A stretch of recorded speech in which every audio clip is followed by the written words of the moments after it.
All right, so this is one of the story problems that was assigned to you for an assignment from chapter 4.2. It's the very last one in your 4.2 packet. We're determining the height of an aircraft. So it says here that we've got two sensors 700 feet apart along the approach to a small airport. So what this is describing is it's saying we have a sensor over here and a sensor a little further along down the airport. So they are 700 feet apart, and it says that we have an aircraft. When an aircraft is coming near, there's my aircraft. We'll give it a tail, we'll give it some wings, maybe some windows. There you go. We have this aircraft approaching the airport, and the first sensor that it sees is sensor A. And it says that sensor A makes a 20-degree angle with the ground. Boy, that's sloppy. Let's see what we've got here. 20-degree angle to the ground. Then it says that when it sees sensor B, and this is meant to give the plane a little bit of an indication of where exactly the runway is. So that one's 15 degrees. We have to figure out how high the aircraft is at this time. So we want to try and find out this distance right here. That would be measured perpendicular to the ground. Perpendicular to the ground is good news for us because that means that I have a right triangle over here, which means that I can use a little bit of SOHCAHTOA. However, I have a problem here. Even though I've got this 20-degree angle, I don't know any sides in that red right triangle. So I've got to figure out a side.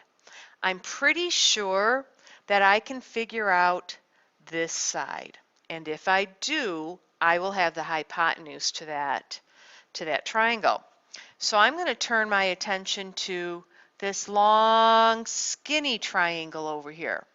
Why that long skinny triangle? Because I happen to know that in that long thin triangle, that side is the same as the hypotenuse in the red triangle. Good news. Now all I've got here is one angle and a side. But wait, I think I've got this angle as well, because I know that I've got a straight line here at A. Part of angle A is 20 degrees, so this one must be 160. Straight lines make 180 degrees. Well, if I know those two angles, I think I can figure out this angle. I would do 180 minus 160 minus 15 degrees.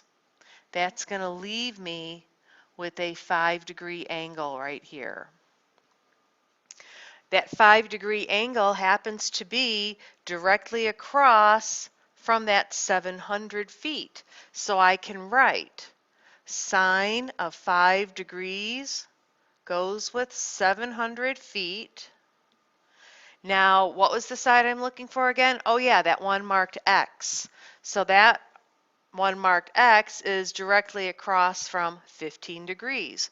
So I will write sine of 15 degrees over X. I can take that cross multiply. I'll have sine of 5 degrees times X equals 700 times the sine of 15 degrees. Then I'll divide both sides of that equal sign by sine of 5. And this is going to get me to solving for X. So grab my calculator, quickly punch out 700 times the sine of 15 degrees divided by the sine of 5 degrees. I've got 2,078, and we'll call that 0.7 feet. So that number goes with X over here, 2,078.7 feet. That happens to be the hypotenuse in this right triangle. The question mark is on the side opposite of the 20 degrees that I know about. So now what is it that I want to do? I want to write sine of 20 degrees equals the opposite, which is where my question mark is, over the hypotenuse, 2078.7. So I'll go 2078.7 times the sine of 20. That's going to get me my question mark. Grab my calculator, calculate that really fast. 2078.7 sine 20. There you go, 710.96 feet.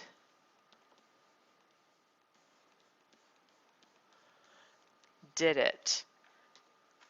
So that airplane 710, almost to 711 feet up off the ground.